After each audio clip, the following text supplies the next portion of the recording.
പരിശുദ്ധ പരമാ ദിവ്യകാരുണ്യത്തിന് എന്നേരവും ആരാധനയും സ്തുതിയും പുകഴ്ചയും ഉണ്ടായിരിക്കട്ടെ.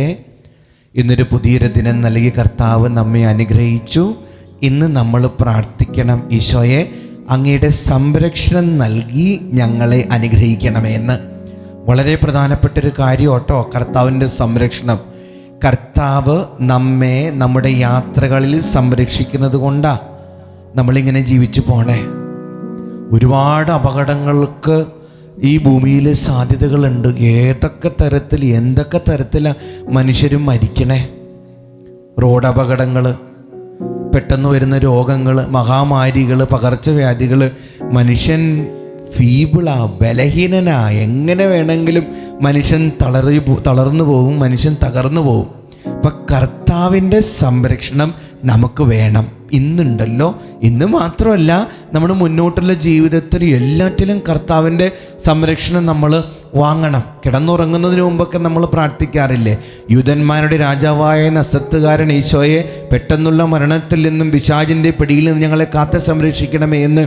ചിലർ അച്ഛനറിയാം, കിടന്നുറങ്ങുന്നതിന് മുമ്പ് 91 സങ്കീർത്തനം വായിക്കും. രാവിലെ എഴുന്നേറ്റ് കഴിയുമ്പോഴും 91 സങ്കീർത്തനം വായിച്ച് പ്രാർത്ഥിച്ച് മുന്നോട്ട് പോകുന്നവരുണ്ട്.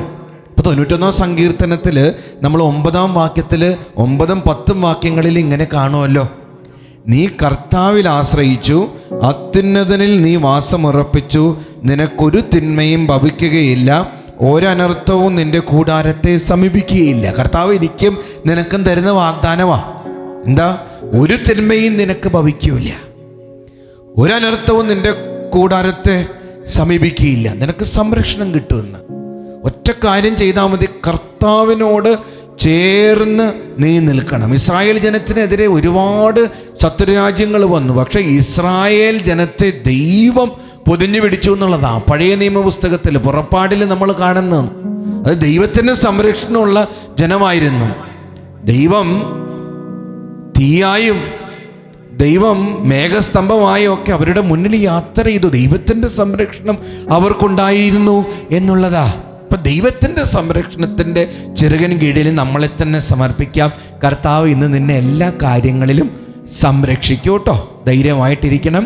ഇന്ന് മെസ്സേജ് ബോക്സിൽ ടൈപ്പ് ചെയ്യണം: ഈശോയെ എന്നെ ഇന്ന് അങ്ങ് സംരക്ഷിക്കണമേ എന്ന്. ദിവ്യകാരുണ്യനാഥൻ നമ്മെ അനുഗ്രഹിക്കട്ടെ.